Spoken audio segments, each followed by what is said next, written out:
فيه تغيير بالنسبة للفريق الوطني بالمقارنة مع الفريق والعناصر اللي شاركوا في اللقاء الأول. هل كان بينكم وبين المدربين نتاع الفريق الوطني الحديث فيما يخص التغيير هذا؟ يعني بالنسبة سنحاول في الشوط الأول بعد انتهاء الشوط الأول سنحاول الاتصال ببعض اللاعبين وكذلك المدربين حتى نطلع على إذا كان هناك تغيير أم لا. شكرا.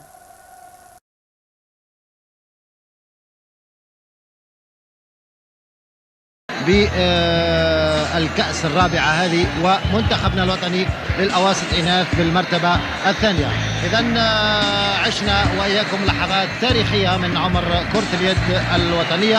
وقبل أن نفترق أذكر هواة كرة القدم، ولو أننا عشنا حوالي ساعتين كرة اليد، نذكر هواة كرة القدم بالنتائج المسجلة بالنسبة لهذا الأسبوع.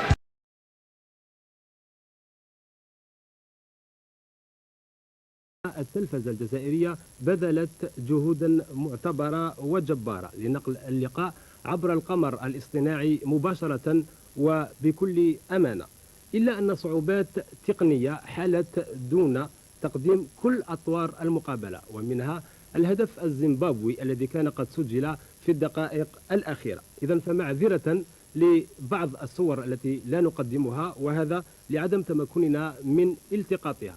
ونترككم اللحظة لمتابعة المقابلة، الشوط الأول من 40 دقيقة والشوط الثاني من 42 دقيقة، إذا 82 دقيقة لمقابلة الجزائر وزيمبابوي. تعليق الزميل بن يوسف وعدية.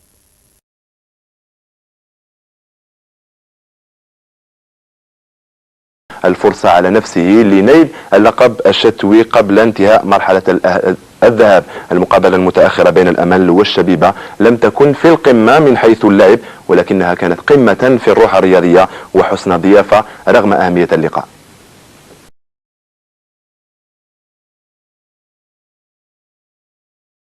ما تنساش حاجة أخرى، هو التشبيب نتاع الفريق. يعني معظم اللاعبين نتاع اللي يلعبوا في فريق عين ليلى الموسم هذا حوالي 8 لاعبين منهم كانوا في صفوف الأواسط يعني جونيور، وكانوا وصلوا إلى الدور النصف نهائي مع اتحاد الجزائر منذ سنتين، وكنتوا مع نفس المدرب يعني أزروال. يعني هو اللي لحقكم ضمن هذا هذا.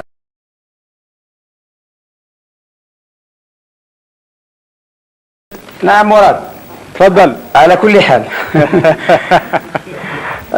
مانيش عارف باش رايح نبدا. المهم قبل ما نتكلم على جمعيه وران اذا سمحت ولو قوس صغير وقصير جدا حتى نعطي لكل حق كل ذي حق حقه باش تحل المشكل مع حجز الجوازات تاع السفر.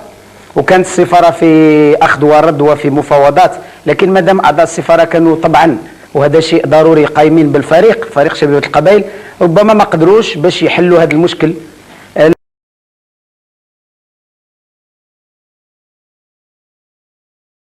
ميز اليوم الاخير من بطوله القسم الاول.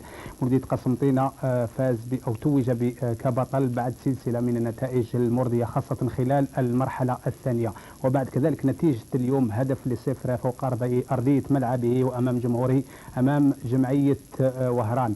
فرحه الانصار، فرحه اللاعبين، فرحه المسيرين، وكذلك المدرب بوعراضه.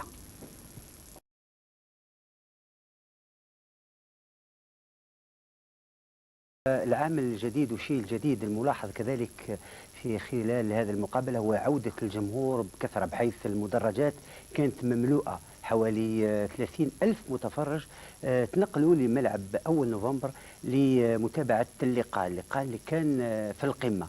أضيف إلى ذلك الإمكانيات كما قلت الفنية والتحكيم لسيد مجيبها اللي كان جيد، والروح الرياضية سواء كان داخل أرضية الميدان أو في المدرجات. هذا شيء جميل اللي نتمنى نشاهدوه في كل اللقاءات.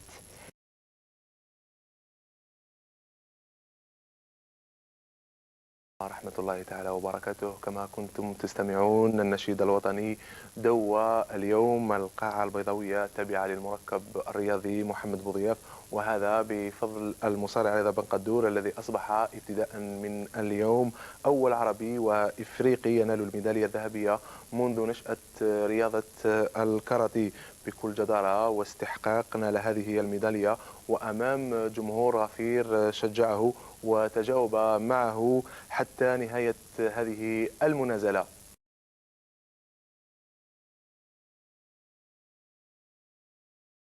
الجولة التي كان ينتظر منها الكثير، خاصة من ناحية تسجيل الأهداف والفنيات العالية نظرا للمواجهات الساخنة التي كانت في جدولها. هذه الجولة إذن لم تأتي بالكثير ولم تسجل فيها سوى 11 هدف. إلى جانب في هذه الجولة كذلك أجل لقاء شباباتنا أمل عين ميلا، وأبقى الرائد على حظوظه شباب برج ملايل بعد الفوز العريض الذي حققه اليوم فوق أرضية ميدانه أمام فريق اتحاد بالعباس.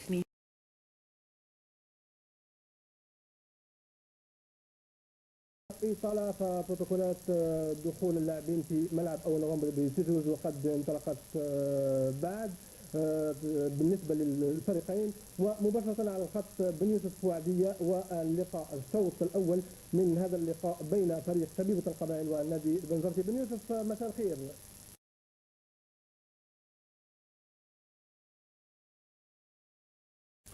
سيدتي السلام عليكم وطابت جلستكم.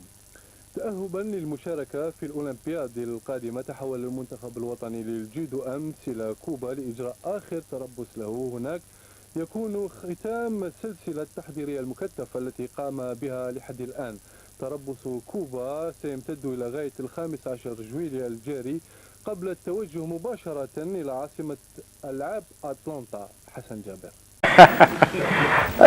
مانيش عارف باش رايح نبدا. المهم قبل ما نتكلم على جمعيه وراني اذا سمحت ولو قوس صغير وقصير جدا حتى نعطي لكل حق كل ذي حق حقه باش تحل المشكل مع حجز الجوازات تاع السفر.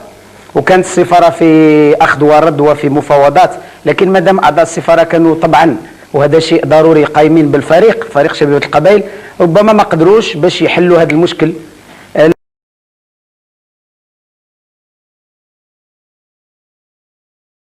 ميز اليوم الأخير من بطولة القسم الأول. مولودية قسنطينة فاز أو توج كبطل بعد سلسلة من النتائج المرضية خاصة خلال المرحلة الثانية، وبعد كذلك نتيجة اليوم هدف ل0 فوق أرضية ملعبه وأمام جمهوره أمام جمعية وهران. فرحة الأنصار، فرحة اللاعبين، فرحة المسيرين وكذلك المدرب بوعراطة. الجزائر وزيمبابوي. تعليق الزميل بن يوسف وعدية.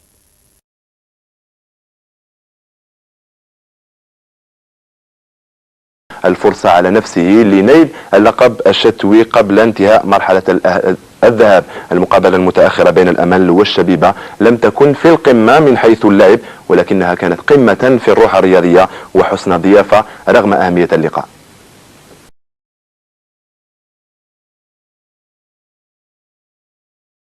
ما تنساش حاجه اخرى، هو التشبيب نتاع الفريق. يعني معظم اللاعبين نتاع اللي يلعبوا في فريق عين ليلى الموسم هذا حوالي 8 لاعبين منهم كانوا في صفوف الاواسط يعني جونيور، وكانوا وصلوا الى الدور النصف نهائي مع اتحاد الجزائر منذ سنتين، وكنتوا مع نفس المدرب يعني ازروان. يعني هو اللي لحقكم ضمن هذا هذا.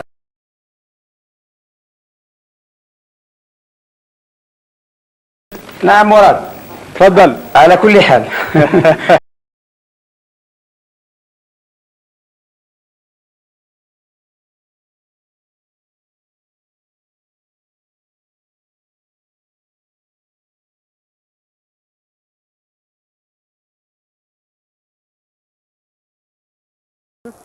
فيه تغيير بالنسبة للفريق الوطني بالمقارنة مع الفريق والعناصر اللي شاركوا في اللقاء الأول. هل كان بينكم وبين المدربين نتاع الفريق الوطني الحديث فيما يخص التغيير هذا؟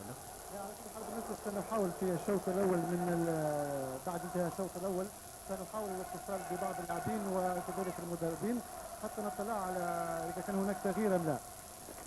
شكرا.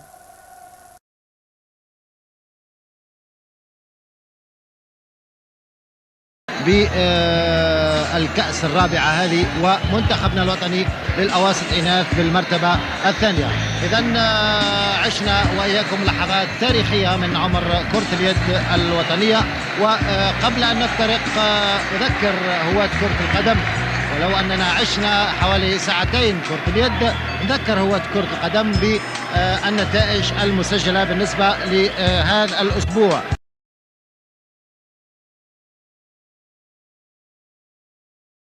التلفزة الجزائرية بذلت جهودا معتبرة وجبارة لنقل اللقاء عبر القمر الاصطناعي مباشرة وبكل أمانة، إلا أن صعوبات تقنية حالت دون تقديم كل أطوار المقابلة، ومنها الهدف الزيمبابوي الذي كان قد سجل في الدقائق الأخيرة. إذن فمعذرة لبعض الصور التي لا نقدمها، وهذا لعدم تمكننا من التقاطها.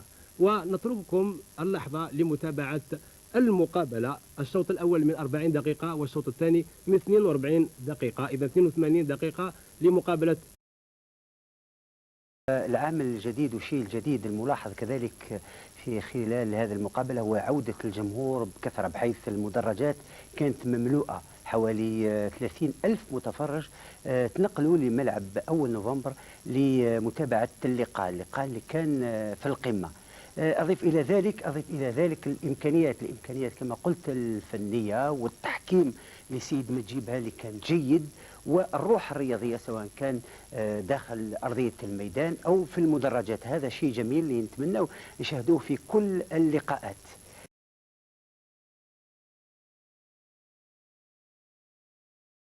رحمة الله تعالى وبركاته. كما كنتم تستمعون، النشيد الوطني دوى اليوم القاعة البيضاوية التابعة للمركب الرياضي محمد بوضياف، وهذا بفضل المصارع رضا بن قدور الذي أصبح ابتداء من اليوم أول عربي وإفريقي ينال الميدالية الذهبية منذ نشأة رياضة